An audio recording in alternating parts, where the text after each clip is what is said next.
Yet again, Sentinels have won a North American title in Valorant, and once again, they did it in dominating fashion. There's a lot to talk about. Playoffs have given us our 3 North American representatives for Stage 3 Masters in Berlin, which is now right around the corner.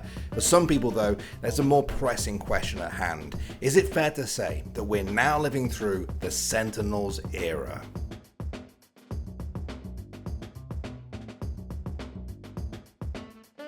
Alright, we've got a lot to talk about in today's video, and just before we do, I want to remind you guys that we have a brand new YouTube Shorts channel. You can find the link to it in the description box below. It's basically where we upload all of our shorts. It's the same content you know and love, but in a much more bite-sized format. Go and check it out, and thanks for subscribing. As many of you know, Sentinels have once again come out on top in Challenger playoffs, cementing themselves as the #1 NA seed going into Stage 3 Masters in Berlin. After knocking 100 Thieves down to the lower bracket in a quick 2-0, Sentinels once again faced them in the Grand Finals. Now, for those of you that follow the scene closely, you'll know that there's been really no debate that Sentinels is the #1 team in North America and possibly even the world, but the #2 spot in North America has sometimes felt a bit up for grabs since Iceland, with teams like 100 Thieves, Envy and Xset all being in the conversation. So when 100 Thieves took down Xset in the upper bracket semi-finals and then Team Envy in the lower bracket finals,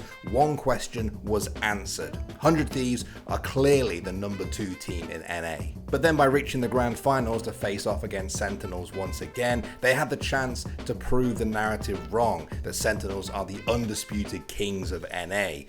The only problem is, they kind of are. Although 100 Thieves fought hard on the second map to take the series to 1-1, it turned out to just be a blip in the Sentinel show, who seemed like they were just having fun at times. Go, being spotted now as well, trying to get some extra. Oh no, no, I can't believe you've done this in the Grand Final. Although 100 Thieves have proven that they were worthy finalists, the final outcome of the match felt inevitable. He's falling back onto the angle, gets taken down by Steel. 15 seconds to go for the plant here. Dapper swings around and he secures it. That's the Red Bull clutch. That's it. Sentinels are the North American Challengers champions. The best in the region, the best in the world. As the caster said, they're the best in the world right now. Is that fair to say? Well, we'll get to that, but just before we do, let's look at some of the other Valorant news over the past few days. First and foremost, there's North America, where, like I said, 100 Thieves finished second behind Sentinels to claim their spot in Berlin, along with the third place team, Envy. In many ways, 100 Thieves securing their first spot at a major LAN is bigger news in NA than Sentinels going to Berlin, which, let's be honest, we knew was going to happen. They rather shockingly missed out on Iceland, despite their core of old CSGO vets in Steel, Hiko and Nitro. Along with the firepower of Asuna and Ethan, analysts have wanted to see how this team's experience would play out on LAN from the moment the roster was formed. Hiko, who's been, he's been good at stuff like this many a time. He's good for one. The Hunter's Fury, no freaking way. Tags up both. Look at the stick to the fuels and no freaking way. Captain Clutch does it again. Hiko wins the round for 100 Thieves. Envy are another team that have been nothing but consistent since the onset of the Valorant Champions Tour. And we all know that when Victor and Crashy show up with their A game, they can beat anyone, even Sentinels. Zoms has to have the clutch of his life to win this one, and just look at the disrespect coming from Crashies. It's not going to be enough.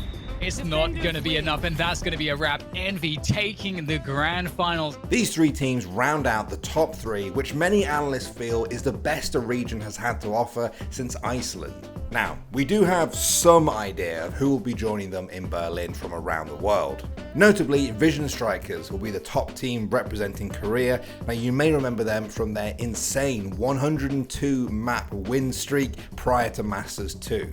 The absolute victors by and far, with a massive undefeated streak continuing tonight with their 16th championship. Also representing Korea will be F4Q, who didn't actually make it to Iceland. Representing Japan will be the beloved Crazy Raccoons, who are back once again after Iceland, as well as the newcomers Zeta Division. We also got 2 of our 4 representatives in the European region in Supermassive Blaze and Ascend. Notably, fans have been itching to see CNED from Ascend face off on the server against TENS for months now. They're both electric in their own right, two of the most highly rated players in the world who both style on people with Jet and can carry a game on their backs when their team needs it most. I for one will not be missing that match. As for other takeaways from this weekend, we cannot forget the in-game stuff either. For me, Steel and 100 Thieves really showed that KO can and will be part of the professional metagame going forward.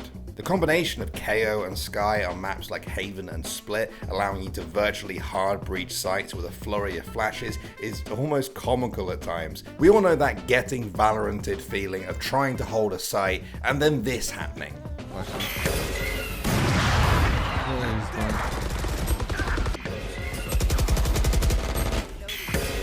Dude, holy.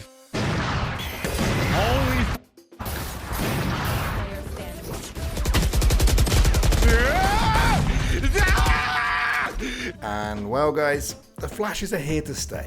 Alright, with the weekend's action out of the way, let's get back to the big question at hand. Is this a Sentinels era, or do they still have more to prove here? One of the criticisms here is that Valorant is still pretty new to the esports scene, and LANs have been mostly non-existent. In fact, in Valorant's 19-month competitive history, Iceland has been the only major LAN we've seen. Sure, Sentinels won that whole thing without dropping a single map and helped secure NA as the top region, but the lack of continuous LAN action due to COVID and how young the scene still is means that it's difficult to say if this is the Sentinels era or just a really dominant start from a good team. I'm a League of Legends fan, someone has to be. In League of Legends, we get Worlds and MSI once a year. That's it. That's the only time that we get to see if the speculation about a team or a region being the best is actually true. But hey, some people might say that an era continues until a team gets knocked off the throne, even if the next major event is 6 months down the line.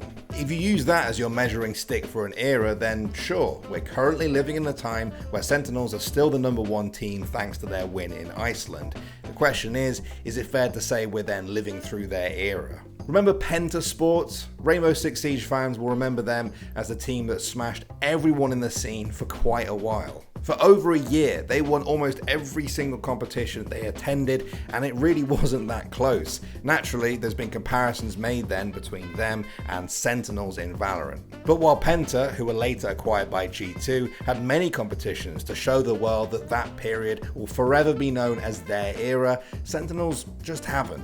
And while Penta made their mark a few years into Siege's competitive scene, where there have been enough time for things to settle, Sentinels have done it during a time where some Valorant teams are still finding their feet. On Twitter, Siege creator Get Flanked alluded to this comparison with Penta and G2, saying eventually the competition will catch up, but it looks like it will take a while. So maybe the competition just hasn't had time to catch up, but does that make it less of a competition now? Will we still look back with the same admiration for Sentinels when the playing field is a bit more level? Now, this isn't to take away anything from Sentinels. Clearly they deserve all the praise they get, and hey, maybe a year and a half should be enough time for teams to get on their level. Maybe we're not seeing these guys scramble ahead of the rest of the pack as the dust settles. Maybe Sentinels really are just this good, but is it unprecedented in other esports? For 2 years after the release of CSGO in 2012, Ninjas in Pajamas just dominated the game. Even though CSGO was new, we look back now and say yes, obviously that was the NIP era. Sometimes we look back at a team dominating an esport in its early days and say that was an era. Sometimes we don't. Sometimes we say the game was just new, that the scene hadn't settled yet. One of the concrete ways to figure this out is tournaments. If Sentinels win in Berlin and then in Champions at the end of the year, then the conversation around their era will definitely step up a gear. Berlin will offer Sentinels another chance to call themselves the best team in the world and write a new chapter in what many are already calling the Sentinels era. Yeah, that should be enough for an M-board.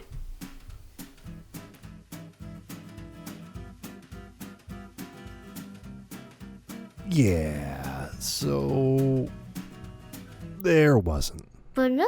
Pain pickle.